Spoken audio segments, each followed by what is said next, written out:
चुनाव से पहले लोक लुभावन योजनाओं का ऐलान करना ये कोई एलियन चीज नहीं।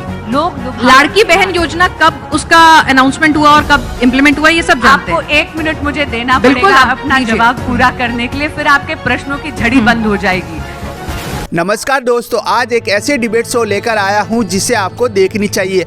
आखिर इस डिबेट शो में ऐसा क्या हुआ कि इंडिया टीवी की एंकर को भी बीजेपी प्रवक्ता बांसुरी स्वराज की बात माननी पड़ी। एंकर के तीखे और कड़े सवालों का जवाब बीजेपी प्रवक्ता बांसुरी स्वराज ने बड़ी सरलता से और बड़ी आक्रामकता से दिए। अब बिना लेट किए इस डिबेट शो को चालू करते हैं। Let's the play. पिक्चर चालू करो बे। अच्छा ये बताइए, ऐसा क्या हो जाएगा बांसुरी के 27 साल का इतिहास आपको लगता है दिल्ली में बदल जाएगा बीजेपी के लिए? दिल्ली का मतदाता अब टूटे हुए वादों का दंश सहकर थक गया है और यहां पर उन्होंने आम आदमी पार्टी को 1 दशक दिया है। 10 साल बहुत लंबा समय होता है और मुझे लगता है कि दिल्ली का मतदाता जानता है कि यदि दिल्ली को भी प्रगति के पथ पर अग्रसर करना है, विकसित राष्ट्र की विकसित राजधानी के लिए दिल्ली में भी भाजपा की डबल इंजन की सरकार की आवश्यकता है। ये मुझे लगता है दिल्ली का मतदाता जानता है और इसका प्रमाण उन्होंने लोकसभा चुनाव में आपको दिया था, 7 सीटों पर कमल खिलाकर। ये बड़ी अच्छी बात कही आप। लोकसभा चुनाव में तो पिछली बार भी दिया था जी बिल्कुल। और उसके बाद नतीजे क्या थे ये सबके सामने विधानसभा चुनाव हाँ, और 10 साल का जो रिपोर्ट कार्ड है आम आदमी पार्टी का वो अब दिल्ली के समक्ष है और वो जानते हैं कि यहाँ पर 1 दशक से एक ऐसी पार्टी शासन में है जिसने केवल और केवल सत्ता का सुख भोगा है, लेकिन उसके साथ जनता के प्रति जो दायित्व होता है उसको नहीं होता है। यानी वो फेल हो रहे हैं इसलिए आप जीत रहे हैं या फिर आपने कुछ अच्छे काम करे इसलिए आप जीत रहे हैं? मुझे लगता है दोनों का कॉम्बिनेशन है और मुझे वो बहुत सबसे ज्यादा रियलिस्टिक जवाब वही है, क्योंकि हम एक विपक्ष में पार्टी हैं दिल्ली में, इसलिए कहीं ना कहीं जनता उनके 1 दशक के रिपोर्ट कार्ड पर भी वोट करेगी।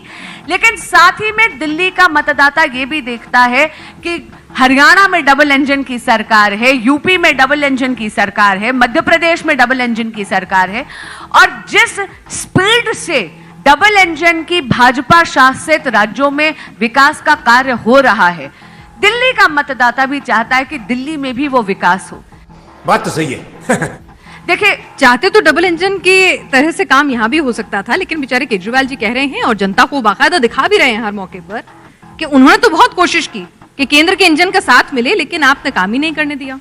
देखिए, फाइलें ही नहीं साइन करते थे, अफसर तक तो अपनी मर्जी के रख नहीं पाते थे बेचारे। की रही बात, जहां तक फाइलें नहीं साइन कर सकते, ये तो जी सुप्रीम कोर्ट का आदेश और उन्हीं की बेल की कंडीशन है। अब वो बेल उनको क्यों लेनी पड़ी? क्योंकि 1 दशक तक उन्होंने केवल प्रचार प्रसार और भ्रष्टाचार करा। लेकिन इतना मैं जरूर उनसे पूछना चाहूंगी कि भाई अपने निकम्मेपन के लिए वो कभी एलजी साहब पर दोषारोपण कर देते हैं, कभी अधिकारियों के सिर पर अपनी निकम्मेपन का ठीकरा फोड़ देते हैं। मोदी की गारंटी सारी गारंटी पूरी करने की गारंटी है।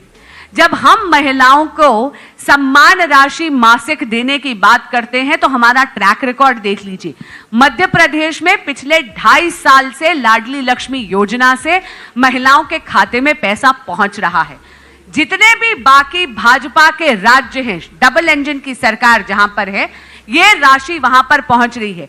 केजरीवाल जी ने पंजाब में 2021-2022 में यही घोषणा करी थी कि 1000 रुपए महिलाओं के खाते में पहुंचाएंगे। आज तक पंजाब की महिलाओं के खाते में 1 पाई नहीं पहुंची। अब बोल ना थी कि उनकी नानी बहुत दुखी होंगी जब राम मंदिर बनेगा, लेकिन उसके बाद जैसे ही चुनाव आया तो उनको भी रामलला याद आ गए। लेकिन एक बड़ी अनोखी सी बात आई थी, इसको मैं 4 पंक्तियों में ही कह देती हूँ। अरविंद अपीजमेंट इज विद्यालय का करा था वादा, मधुशाले का जाल बिछाया। विद्यालय का किया था वादा, मधुशाले का जाल बिछाया, चुनाव नजदीक आया तो केजरीवाल जी को देवालय भी नजर आया। लेकिन एक बात बताइए, वो तो हनुमान चालीसा का पाठ ना जाने कब से पढ़ रहे हैं और हनुमान भक्त खुद को बताते हैं और अब अपनी धार्मिक भावनाओं को अगर कोई जाहिर करना चाहता है, कोई ऐसा नहीं कि सिर्फ बीजेपी के नेता जाहिर करें, आप तो वो गलत समझ सच्ची रही हैं। सच्ची मैं उनकी आस्था नहीं, का नहीं, तो पूछ रही हूँ। नहीं उनकी आस्था का तो प्रश्न ही नहीं है।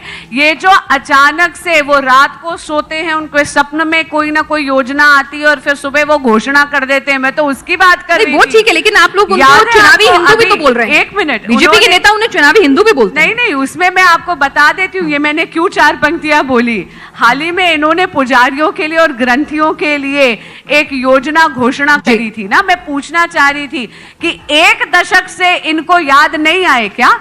और वो योजना केवल पुजारियों के लिए और ग्रंथियों के लिए ही क्यों थी? क्या क्रिश्चियन पादरी नहीं आते? ये है अरविंद अपीजमेंट। दोस्तों अगर वीडियो अच्छा लगे तो लाइक करें, शेयर करें और सब्सक्राइब करना ना भूलें। इस तरह के वीडियो हम लाते रहेंगे।